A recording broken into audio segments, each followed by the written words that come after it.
Nestlist YouTube channel. Selamat pagi pada Pak Matius, Pak Markus, serta rekan-rekan semua. Pada hari ini saya akan membawakan sesi ILM yang berjudul Meningkatkan Produktivitas dan Kesejahteraan Melalui Pemahaman Cara Kerja Otak. Berikut adalah gambaran materi yang akan saya bawakan, dimulai dari pendahuluan, lalu ada cara kerja otak dan multitasking, dilanjut dengan default mode network, executive network, cara mengaktifkan DMN, purposeful mindlessness, lalu ada strategi efektif untuk mengelola fokus dan meningkatkan produktivitas, dan diakhiri dengan kesimpulan dan implikasi. Jadi pada ILM hari ini saya membawakan sebuah topik yang referensinya diambil dari presentasi TEDx Talk-nya Sasha Hamdani yang berjudul How to Hack Your Brain for Better Focus. Jadi Sasha Hamdani sendiri adalah seorang psikolog klinis dan pembicara yang berfokus pada isu-isu kesehatan mental, khususnya di bidang ADHD, produktivitas, dan kreativitas. Sebagai seorang ahli psikologi, Sasha sering berbicara tentang cara otak manusia bekerja dan bagaimana kita bisa memanfaatkan pemahaman itu untuk meningkatkan kinerja dan kesejahteraan kerja.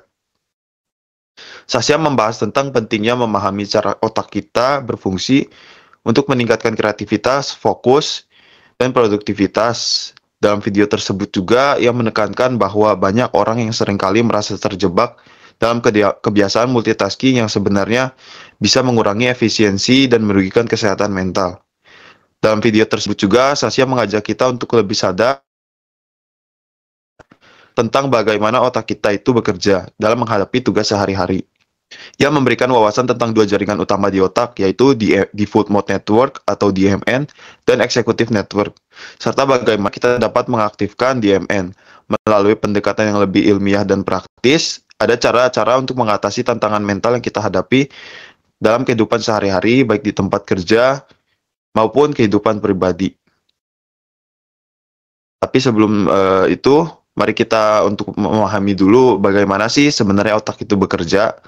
Jadi otak adalah tempat yang sangat sibuk, beberapa bagiannya bekerja, bahkan ketika kita tidak berpikir bahwa mereka itu sedang bekerja. Jadi ada beberapa pemahaman juga yang mungkin keliru di masyarakat bahwa kita hanya menggunakan 10% kemampuan dari otak kita, yang sebenarnya tidak benar. Dalam presentasinya Sasha, dia juga mengatakan bahwa sebenarnya manusia itu menggunakan seluruh kemampuan otaknya, meskipun dalam keadaan tertidur. Dari sebuah buku dengan judul The Working Brain, disebutkan bahwa hampir seluruh bagian otak itu aktif, meskipun tidak semua bagian terlibat dalam setiap aktivitas yang kita lakukan. Otak kita berfungsi untuk memproses informasi, mengingat kejadian masa lalu, memprediksi masa depan, serta menghasilkan kreativitas dan ide baru. Selanjutnya adalah tentang multitasking dan efek negatifnya. Meskipun multitasking sering dianggap sebagai kemampuan yang baik dalam lingkungan kerja, penelitian menunjukkan bahwa otak kita tidak dapat fokus pada beberapa tugas secara bersamaan. Ketika kita mencoba untuk mengerjakan beberapa hal sekaligus, otak kita sebenarnya sedang berpindah-pindah dari satu tugas ke tugas yang lainnya, yang disebut dengan switching cost. Proses ini menguras energi kognitif kita dan menurunkan kualitas hasil pekerjaan. Multitasking bukanlah hal yang buruk untuk dilakukan, namun multitasking juga bisa menyebabkan kita mengalami kelelahan mental karena otak harus bekerja 2 kali lipat atau lebih keras untuk mengalihkan perhatian antara berbagai tugas, yang membuat kita lebih mudah lelah dan kehilangan fokus. Oleh karena itu, untuk meningkatkan produktivitas, lebih baik fokus pada satu tugas pada satu waktu. Selanjutnya saya akan membahas tentang Default Mode Network. Jadi, Default Mode Network sendiri adalah jaringan otak yang aktif ketika kita tidak terfokus pada tugas tertentu. Aktivitas DMN biasanya terjadi saat kita bermimpi, berfantasi, atau bahkan saat kita sedang berjalan-jalan santai tanpa tujuan. Ini adalah waktu di mana otak kita memiliki kesempatan untuk merenung, menggali ingatan dan emosi, serta menemukan ide-ide baru yang tidak terikat oleh fokus yang intens pada satu hal. Sebuah publikasi menunjukkan bahwa DMN berperan penting dalam kreativitas, di mana saat kita berada dalam keadaan rileks dan tidak terikat pada suatu masalah yang harus diselesaikan, otak kita justru menghasilkan ide-ide yang lebih segar dan solusi kreatif. Lalu DMN juga memungkinkan otak kita untuk menyatukan informasi dari berbagai sumber yang mungkin tidak terkait sebelumnya, menciptakan asosiasi yang baru dan membuka ruang untuk pemecahan masalah yang lebih kreatif. Inilah mengapa kadang-kadang ide terbaik datang saat kita sedang bermeditasi, beristirahat, atau bahkan berjalan-jalan santai.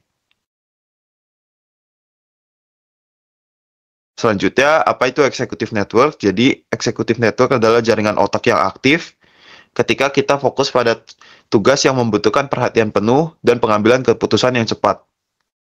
Jadi ketika kita sedang bekerja keras, membuat perencanaan, atau mengorganisir pekerjaan, executive network memfasilitasi proses kognitif yang lebih kompleks seperti planning, pemecahan masalah, dan pengambilan keputusan. Lalu, untuk mendapatkan produktivitas yang optimal, sangat penting kita untuk menyeimbangkan antara waktu yang kita habiskan dalam executive network dan DMN kita aktif. Terlalu fokus tanpa ada waktu untuk beristirahat atau memberi otak kita kesempatan untuk mengakses DMN juga dapat menyebabkan kelelahan dan menurunkan kreativitas. Dan mungkin juga bisa membuat kita menjadi stres. Kemudian bagaimana sih kita dapat mengaktifkan atau mengakses DMN? Jadi kita harus memberi kesempatan kepada otak kita untuk beristirahat dan mengalihkan fokus. Dan seperti melakukan aktivitas yang dapat membuat kita rileks seperti berjalan-jalan, olahraga ringan, atau bahkan beristirahat sejenak. Ini adalah waktu yang tepat bagi otak kita untuk beristirahat dan menyusun ide-ide baru. Jadi sebuah studi berjudul Mindfulness and Creativity, A Cognitive Neuroscience Perspective juga menunjukkan bahwa istirahat yang cukup dapat meningkatkan pemecahan masalah kreatif dan pengambilan keputusan. Lalu apa sih manfaatnya kita mengaktifkan DMN? Jadi saat DMN aktif, kita lebih cenderung untuk membuat koneksi antara ide-ide yang tidak langsung terkait. Hal ini sangat berguna ketika kita sedang mencoba menyelesaikan masalah yang memerlukan pemikiran kreatif atau mencari solusi baru yang mungkin belum terpikirkan sebelumnya.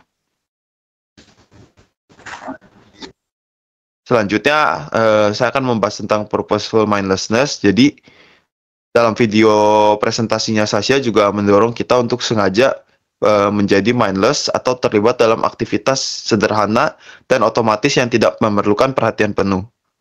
Aktivitas seperti menggambar, berjalan-jalan, atau bahkan melakukan pekerjaan rumah yang bisa dilakukan agar membantu kita, membantu otak kita memasuki kondisi yang lebih rileks, di mana kreativitas itu lebih sering muncul ketika kita dalam keadaan rileks.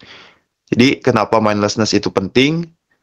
Mindlessness adalah sebuah kondisi di mana seorang melakukan aktivitas tanpa kesadaran penuh atau tanpa perhatian yang terfokus pada apa yang sedang dilakukan.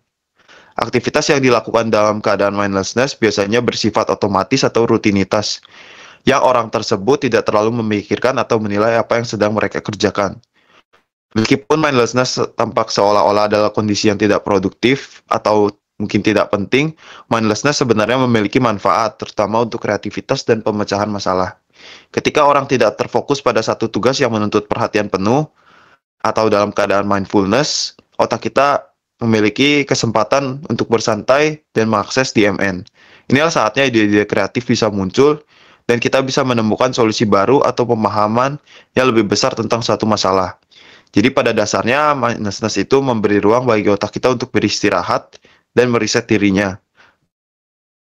Dalam konteks kerja, beberapa waktu untuk mindlessness dapat membantu mengurangi stres, memberikan ide segar, dan meningkatkan kesejahteraan mental secara keseluruhan.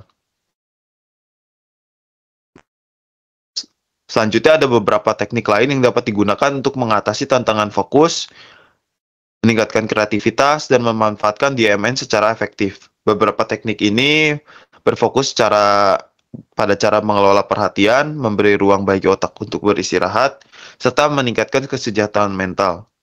Berikut beberapa teknik yang mungkin dapat membantu. Pertama adalah meditasi, yaitu meningkatkan perhatian dan mengurangi stres dengan fokus pada pernapasan dan tubuh untuk membantu mengatur otak lebih fokus dan kreatif. Lalu ada olahraga fisik, di mana aktivitas fisik ringan seperti berjalan kaki dapat merangsang kreativitas dan meningkatkan kesehatan otak dengan meningkatkan aliran darah dan produksi hormon positif. Lalu ada waktu istirahat atau teknik Pomodoro, yaitu mengambil istirahat teratur setelah periode fokus singkat. Misalnya 25 menit bekerja, 5 menit beristirahat. Yaitu dengan tujuan memberi ruang bagi otak untuk beristirahat. Namun teknik ini bisa disesuaikan, misalkan 45 menit bekerja, 5 menit beristirahat, dan sebagainya. Selanjutnya ada menulis jurnal, di mana kita bisa menulis bebas atau melakukan brain dumping, dapat membantu meredakan kecemasan, mengorganisir ide, dan memberi ruang bagi kreativitas kita untuk berkembang. Selanjutnya ada deep work dan fokus, yaitu melakukan pekerjaan mendalam tanpa gangguan, membantu meningkatkan produktivitas, sementara memberi otak waktu untuk beristirahat akan memicu kreativitas. Terakhir adalah tidur yang cukup. Tidur yang cukup adalah merupakan salah satu strategi yang penting juga, di mana tidur berkualitas itu memberi kesempatan bagi otak untuk memulihkan diri dan mengkonsolidasi memori, yang mendukung kita untuk lebih fokus pada esok harinya. Terakhir, ditutup kesimpulan dan implikasi, di mana yaitu kunci untuk mencapai keseimbangan antara fokus dan kreativitas adalah memberi ruang bagi otak untuk melamun atau dalam kondisi DMN atau beristirahat tanpa tekanan. Dengan memanfaatkan DMN, kita tidak hanya meningkatkan kreativitas, tetapi juga menjaga kesejahteraan mental kita. Beberapa implikasi untuk kesehatan kerja kita, yaitu pertama dalam mental health, yaitu otak yang diberi waktu untuk beristirahat dan melakukan aktivitas yang tidak terlalu terstruktur akan membuat kita lebih produktif dan memiliki kesehatan mental yang lebih baik. Selanjutnya ada work-life balance, di mana kebijakan ini mendorong keseimbangan antara waktu kerja dan waktu untuk beristirahat, akan menciptakan lingkungan kerja yang lebih sehat dan inovatif. Terakhir ada kesejahteraan tenaga kerja, di mana menciptakan budaya yang mendukung waktu untuk kreativitas bebas, istirahat, dan fleksibilitas kerja akan meningkatkan kesejahteraan karyawan secara keseluruhan, yang pada akhirnya akan meningkatkan produktivitas secara keseluruhan. Dengan pendekatan yang lebih seimbang ini, kita dapat menciptakan lingkungan kerja yang lebih inovatif, produktif, dan lebih baik untuk kesehatan mental semua pihak. Berikut adalah beberapa referensi yang saya gunakan dalam materi hari ini. Lalu, jika masih ada 1-2 hal yang kurang tepat dalam penyampaiannya, saya mohon maaf dan mohon untuk ditambahkan. Sekian yang dapat saya sharingkan. Terima kasih. Terima kasih Kak atas presentasinya, menarik. Saya setuju bahwa memahami cara kerja otak kayak DMN dan executive network itu penting untuk meningkatkan produktivitas dan kesejahteraan otak kita. Selama ini kan banyak yang menganggap multitasking tuh kayak penting gitu, padahal justru fokus pada satu tugas lebih efektif untuk model satu. Ini juga mengingatkan kita penting bahwa keseimbangan antara bekerja keras dan memberi ruang bagi otak untuk beristirahat ya, untuk bisa efisien dalam melakukan tugas, dan juga sekaligus menjaga kesehatan mental. Terima kasih Kak atas presentasinya.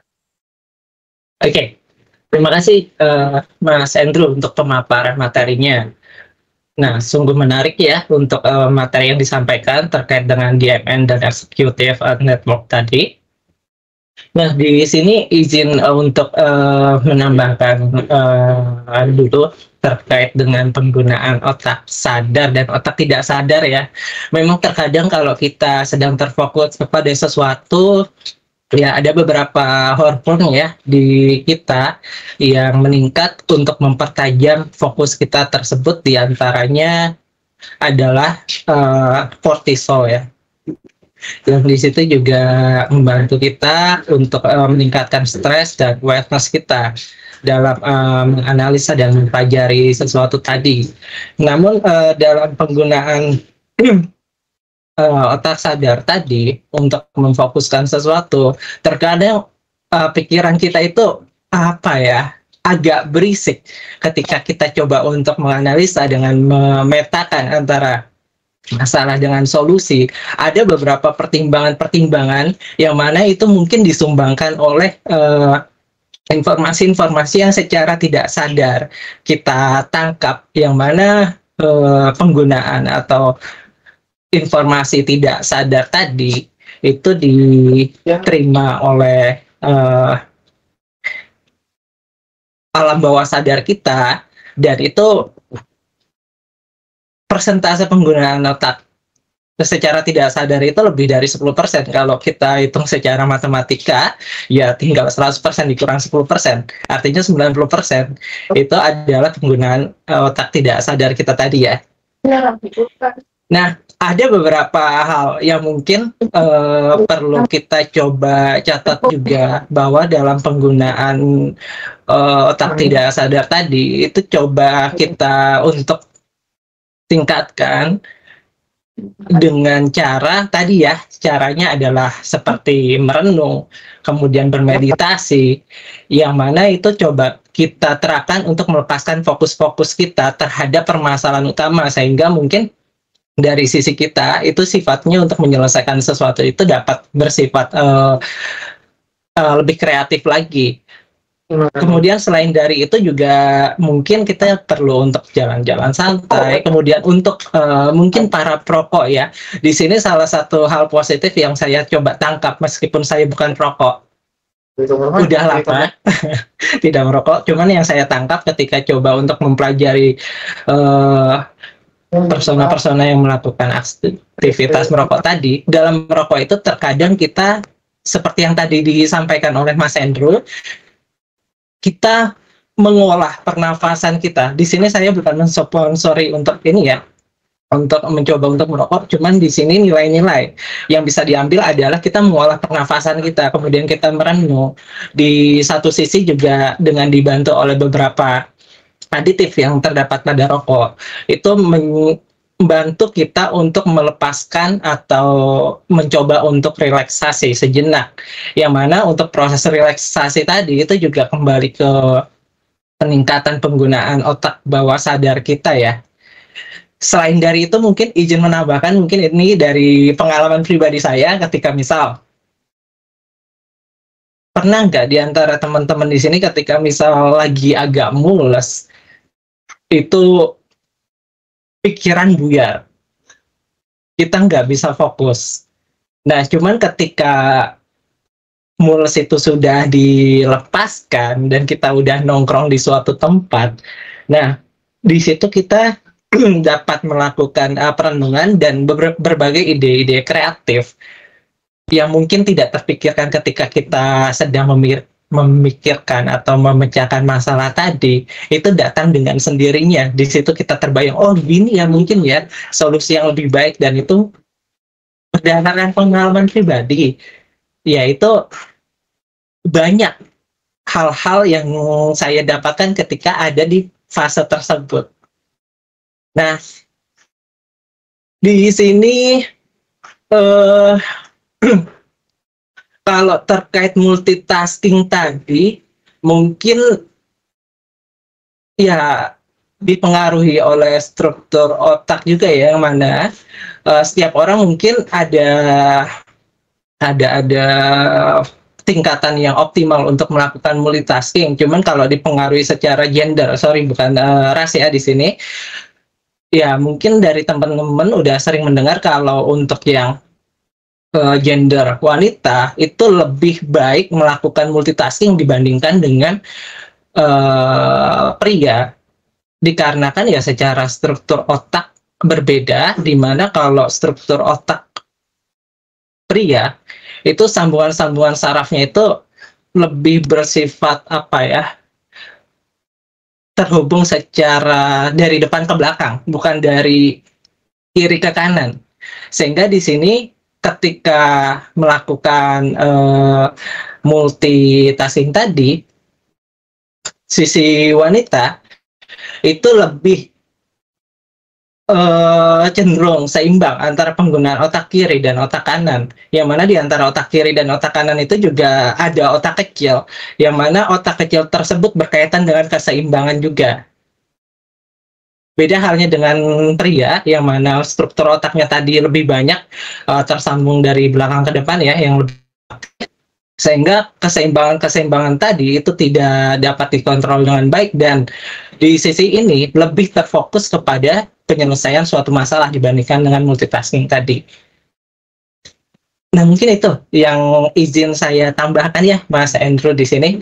Terima kasih untuk pemaparan materinya, Mas, sangat menarik hari ini. Terima kasih, Selamat Mas pagi. Dimas.